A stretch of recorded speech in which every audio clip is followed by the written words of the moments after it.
നമ്മൾ പറയാൻ പോകുന്നത് പോസ്റ്റ് പാർട്ടം ഡിപ്രഷൻ ആണ്. സോ പോസ്റ്റ് പാർട്ടത്തിൽ പല ക്ലാസിഫിക്കേഷൻ ഉണ്ട്. First one is baby blue ആണ്. കോമൺലി കാണുന്ന വിഷമമൊക്കെയാണ് കുഞ്ഞുങ്ങൾ ജനിക്കുന്ന സമയത്തുള്ള കരച്ചിൽ അല്ലെങ്കിൽ അങ്ങനെയുള്ള കാരണങ്ങളാൽ നമുക്ക് ഉണ്ടാകുന്ന ഡിപ്രഷനാണ് പോസ്റ്റ് പാർട്ടം എന്ന് പറയുക. സോ പോസ്റ്റ് പാർട്ടം ഒക്കെ എക്സ്ട്രാ ആയിക്കഴിഞ്ഞാൽ നമ്മൾ ചെയ്യുന്നതിനുള്ള അറിയണ്ടാവില്ല കേട്ടോ. ഒരു കണ്ടീഷൻ ഉണ്ട്, സ്വന്തം കുഞ്ഞിനെ അമ്മ കഴുത്ത് തിരിച്ച് കൊന്നു, ബക്കറ്റ് ഇട്ട് കൊന്നു എന്നൊക്കെ പറഞ്ഞ് കേട്ടില്ലേ, അതെല്ലാം പോസ്റ്റ് പാർട്ടം ആണ്. സോ സിവിയർ കേസിൽ വരുവാണെങ്കിൽ ബേബി ബ്ലൂവിൻ്റെ സിവിയർ കേസാണ് പോസ്റ്റ് പാർട്ടം ഡിപ്രഷൻ എന്ന് പറയുക. സോ ഇത് പല സ്ത്രീകളെയും ബാധിക്കുകയാണ്. അവരുടെ വിഷമം, ആങ്സൈറ്റി ഒക്കെ ഉണ്ടാക്കും. കുഞ്ഞ് ജനിച്ചതിന് ശേഷം ഉണ്ടാവുന്ന കണ്ടീഷനാണ് പോസ്റ്റ് പാർട്ടം ഡിപ്രഷൻ എന്ന് പറഞ്ഞാൽ. ഇത് ഭയങ്കര ഓസനാവാറുണ്ട്, കുഞ്ഞിനെയൊക്കെ കൊന്നു കളയും. പക്ഷെ അവർക്ക് അറിയണ്ടാവില്ല, അവർ മനഃപൂർവ്വം കൊല്ലുന്നതല്ല, പക്ഷെ ഡിപ്രഷൻ കാരണം ഉണ്ടാവുന്നതാണ്. സോ ഇങ്ങനെയുള്ള സ്ത്രീകളാണെങ്കിൽ ഉറപ്പായിട്ട് അവർക്ക് പ്രൊഫഷണൽ ഹെൽപ്പ് കിട്ടണം. ഇല്ലാന്നുണ്ടെങ്കിൽ അത് വേഴ്സനാവും, പല രീതിയിലേക്കും പോകാം. കുഞ്ഞിനെയൊക്കെ വേദനിപ്പിക്കുന്ന, നശിപ്പിക്കുന്ന രീതിയിലേക്കൊക്കെ മാറിപ്പോകും കേട്ടോ. സോ പാത്തോഫിസിയോളജി പറയാൻ പോവാണ്. ഇവിടെ മുതലാണ് നമുക്ക് ആവശ്യമുള്ളത്. First one is monoamine hypothesis. So monoamine hypothesis ഉണ്ട്. ഡിപ്രഷൻ എന്ന് പറയുന്നത് നമ്മുടെ സെറോട്ടോണിൻ, നമ്മളെ ബ്രെയിനിലുള്ള ന്യൂറോ ട്രാൻസ്മിറ്റർ സെറോട്ടോണിൻ്റെ ഡെഫിഷ്യൻസി കാരണം ഉണ്ടാകുന്ന അസുഖമാണ് നമുക്ക് ഡിപ്രഷൻ എന്ന് പറയാറുണ്ട്.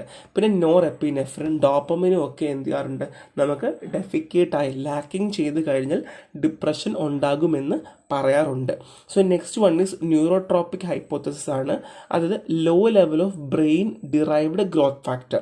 സോ BNDF എന്ന് പറയുന്നത് നമ്മുടെ ബ്രെയിനിലുള്ള low level of brain derived growth factors ഉണ്ടെങ്കിൽ മോണോ അമർജിക് ന്യൂറോൺസും നമ്മുടെ ബ്രെയിനിലേക്ക് അട്രോപ്പി ഉണ്ടാവുകയും അങ്ങനെ നമുക്ക് എന്ത് ചെയ്യുന്നു, നമുക്ക് ഡിപ്രഷൻ ഉണ്ടാകാനുള്ള ചാൻസ് ഉണ്ട്. അതായത് മേലെ പറഞ്ഞതിൻ്റെ ഒരു അഡ്വാൻസ് വേർഷൻ ആണ്. ന്യൂറോ ട്രാൻസ്മിറ്റേഴ്സ് പറഞ്ഞതുപോലെ തന്നെ അതിൻ്റെ കൂടെ ബ്രെയിൻ ഡിറൈവ്ഡ് ഗ്രോത്ത് ഫാക്ടേഴ്സും കൂടെ ഉണ്ട്. So next one is neuro endocrine hypothesis ആണ്.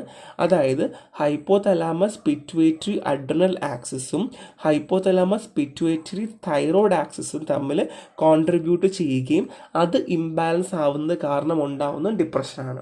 അപ്പോൾ എന്താ പറഞ്ഞത്, ഒന്ന് serotonin, norepinephrine, 2 brain derived growth factors, and 3 HPA hypothalamus pituitary adrenal and hypothalamus pituitary thyroid HPT കാരണം എന്ത് ചെയ്യാം, നമുക്ക് ഡിപ്രഷൻ ഉണ്ടാകാം എന്നുള്ളതാണ്. സോ എങ്ങനെ ഡയഗ്നോസ് ചെയ്യാം, ഫിസിക്കൽ എക്സാമിനേഷൻ ചെയ്യാം അല്ലേ. ഇപ്പം ലാബ് ടെസ്റ്റ് ചെയ്യാം, ബ്ലഡ് ടെസ്റ്റ് ചെയ്യാം, എങ്ങനെ നമുക്ക് തൈറോയ്ഡ് ഫംഗ്ഷൻ ടെസ്റ്റ് ചെയ്ത് നോക്കാം, പിന്നെ സൈക്കാട്രിക് ഇവാലുവേഷൻ ചെയ്യാൻ പറ്റും. And last one is DSM-5 criteria. So ഇതെന്താണെന്ന് വെച്ച് കഴിഞ്ഞാൽ നമ്മൾ ഒരാളുടെ മൂഡ് എങ്ങനെയാണ്, ഒരാളുടെ മെൻ്റൽ ഡിസോർഡർ എങ്ങനെയാണ് എന്നൊക്കെ നമ്മൾ തിരിച്ചറിഞ്ഞ ടെസ്റ്റാണ് എന്ത്, ഡയഗ്നോസ് ഓഫ് ഡിപ്രഷനിലെ DSM-5 ക്രൈറ്റീരിയാസ് എന്ന് പറഞ്ഞാൽ കേട്ടോ. സോ നെക്സ്റ്റ് വൺ ഷീസോഫ്രീനിയ ആണ്. സോ ഷീസോഫ്രീനിയ ഒരു മെൻ്റൽ ഡിസോർഡർ തന്നെയാണ്. അബ്നോർമലായിട്ട് നമുക്ക് എന്താ നടക്കുന്നത്, എന്താണ് റിയാലിറ്റി, എന്താണ് ഇലിസ്ട്രേഷൻ ഒന്നും മനസ്സിലാകാൻ പറ്റില്ല കേട്ടോ. സിംറ്റം ഹാലൂസിനേഷൻ, നമ്മളൊക്കെ വേറെ മൈൻഡിലായിരിക്കും.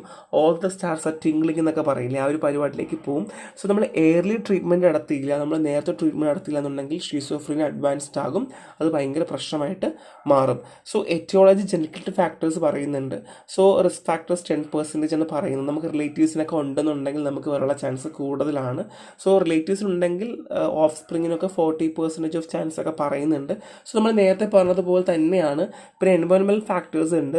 സോ നമ്മൾ പല എൻവയോൺമെൻറ്റൽ ഫാക്ടേഴ്സിൽ നമ്മൾ എക്സ്പോസ് ആവുന്നുണ്ടെങ്കിൽ നമ്മുടെ ഇമ്മ്യൂൺ സിസ്റ്റം ട്രിഗർ ആവുകയാണ്. ഇപ്പോൾ വൈറൽ ഇൻഫെക്ഷൻ, ഇമ്മ്യൂൺ സിസ്റ്റം ഒക്കെ ട്രിഗർ ആവുന്നുണ്ട് എന്നുണ്ടെങ്കിൽ ഷീസോഫ്രീനെ പ്രസിപ്പിറ്റേറ്റ് ചെയ്യാം. സോ അത് ജസ്റ്റ് ഒരു ഫാക്ടർ മാത്രമാണ്. പിന്നെ മറ്റുള്ള factors, psychological, environmental factors, biological factors ഒക്കെ വേണമെങ്കിൽ ഷീസോഫ്രീനിയയ്ക്ക് കോൺട്രിബ്യൂട്ട് ചെയ്യാമെന്നുള്ളതാണ്. So sign of symptoms same തന്നെയാണ്. ഹാലൂസിനേഷൻ, ഡെലൂഷൻ ഒക്കെ ഉണ്ടാകും. നെഗറ്റീവ് സിംറ്റംസ് ഉണ്ടാകും കേട്ടോ. സംസാരിക്കാണ്ടാവുന്നു, സോഷ്യലി അവർ എക്സ്പോസ്ഡ് ആവില്ല, ആൻഡ് അവർക്ക് സന്തോഷം എന്നൊരു സംഭവമേ ഉണ്ടാവില്ല. പിന്നെ കൊഗ്നേറ്റീവ് സിംറ്റം ഉണ്ട്, അവർക്ക് മെമ്മറി ഉണ്ടാവില്ല, ഇൻ്റലിജൻസ് കുറയുന്നു, സൗണ്ട് മെമ്മറി എന്നുള്ള സാധനമേ അവർക്ക് ഉണ്ടാവില്ല എന്നുള്ളതാണ്. ഇതൊക്കെ സൈൻ ആൻഡ് സിംറ്റംസ് ആണ്. സോ ടൈപ്പ് ഓഫ് ഷിസോഫ്രീനിയ ഉണ്ട്. സോ ഇത് വലിയ ഇമ്പോർട്ടൻ്റ് അല്ല, പക്ഷേ ജസ്റ്റ് ഒന്ന് മനസ്സിലാക്കി വെക്കുക. സോ കൂടുതൽ ചോദിച്ച് നമുക്ക് എക്സ്പ്ലെയിൻ ചെയ്യാൻ പറ്റും. പാരനോയിഡ് ഷിസോഫ്രീനിയ ഉണ്ട്. സോ ബേസിക്കലി പാരനോയിഡ് എന്ന് വെച്ചാൽ characterized by suspicion of other and grand scheme of persecutions hallucination and delusions are common. So ഇതെങ്ങനെയാണെന്ന് വെച്ചാൽ അവർക്ക് ഹാലൂസിനേഷൻ കൂടുതലായിരിക്കും. അവർ ചെയ്യുന്ന കാര്യങ്ങളൊക്കെ അവർക്കൊരു ബോധമേ ഉണ്ടാവില്ല, അവർ വേറെ ഏതെങ്കിലും മൈൻഡിലായിരിക്കും ഉണ്ടായിരിക്കുക.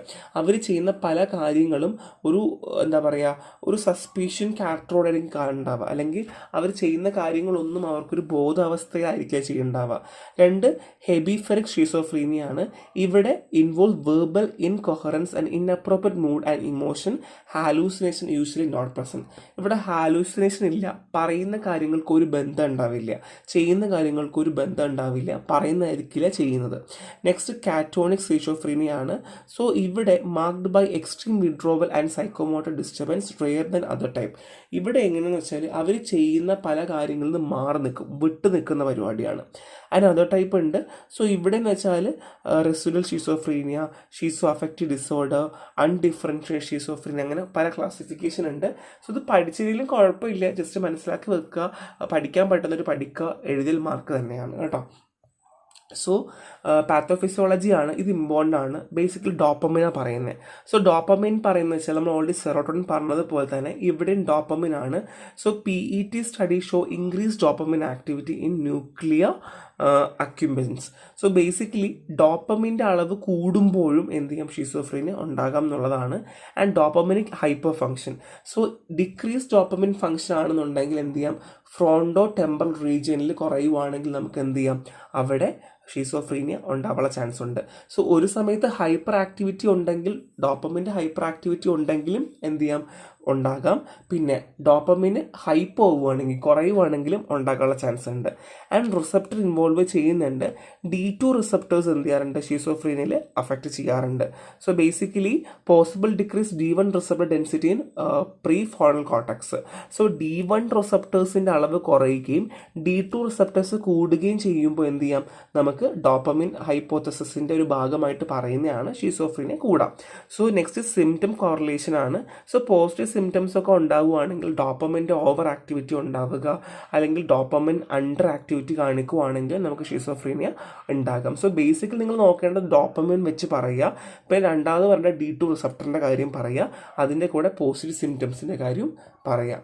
സോ ഡയഗ്നോസ് ആണ്, മെഡിക്കൽ ഹിസ്റ്ററി നോക്കാം, പിന്നെ ബ്ലഡ് ടെസ്റ്റ് നോക്കാം, MRI CT സ്കാൻ എടുത്ത് നോക്കാൻ പറ്റും, പിന്നെ ഫിസിക്കൽ ഇവാലുവേഷൻ നോക്കാം, ഡയഗ്നോസ് ചെയ്യാം.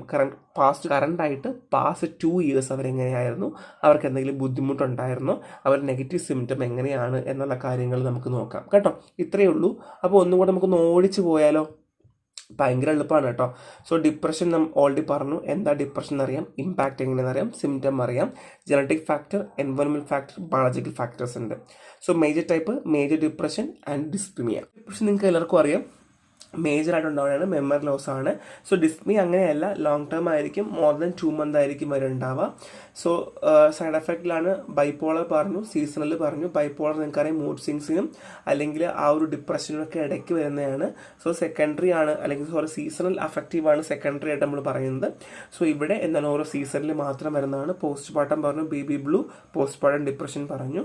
സോ നെക്സ്റ്റ് നമ്മൾ എന്താ പറഞ്ഞത്, ഡിപ്രഷൻ എങ്ങനെ നോക്കാം എന്ന് പറഞ്ഞു. സോ ഷിസോഫ്രീനിയ പറഞ്ഞു. സോ മെൻ്റൽ ഡിസോർഡർ ആണ്. So environmental factors, genetic factors പറഞ്ഞു. സോ പോസിറ്റീവ് സിംറ്റം ഉണ്ട്, നെഗറ്റീവ് സിംറ്റം ഉണ്ട്. പോസിറ്റീവ് ആണെങ്കിൽ സ്പീച്ച് തിങ്കിങ് ഒക്കെയാണ് പ്രശ്നം വരിക. നെഗറ്റീവ് അങ്ങനെയല്ല, ഫുള്ളി റെഡ്യൂസായി നമ്മൾ അങ്ങ് അകന്നു പോവുകയാണ് ചെയ്യുക. സോ ടൈപ്പ് ഓഫ് ഷിസോഫ്രീനിയ പറഞ്ഞു, ഇപ്പോഴും പറയുന്നു, പഠിക്കാൻ പറ്റുവാണെങ്കിൽ മാത്രം പഠിച്ചാൽ മതി. So basically dopamine and D1 receptor ആണ്, അത് മറന്നു പോകരുത്. സോ ഡയഗ്നോസിങ് മെത്തേഡ് പറഞ്ഞു, മെഡിക്കൽ ഹിസ്റ്ററി, MRI CT ഒക്കെ ചെയ്യാൻ പറ്റും. സോ അത് മാത്രമല്ല സ്പീച്ചൊക്കെ നമുക്ക് ചെയ്യാൻ പറ്റും. സ്പീച്ച് ടെസ്റ്റ് ഒക്കെ ചെയ്തൊക്കെ നമുക്ക് അറിയാൻ പറ്റും എത്രത്തോളം ഒരു സ്പീച്ചിലൊക്കെ നെഗറ്റീവ് ആവുന്നുണ്ട്, ചെയ്യുന്നില്ല എന്നുള്ള കാര്യങ്ങളൊക്കെ നോക്കിയാൽ നമുക്ക് പറയാനായിട്ട് പറ്റും. സോ ഇത്രേ ഉള്ളൂ, സിമ്പിളാണ് കേട്ടോ, ഒന്നുമില്ല, ജസ്റ്റ് വായിച്ച് തന്നെ പിടികിട്ടുന്നൊരു സബ്ജക്റ്റാണ്, അല്ലെങ്കിൽ ഒരു ടോപ്പിക്കാണ്. സോ നെക്സ്റ്റ് കാണാം. Thank you.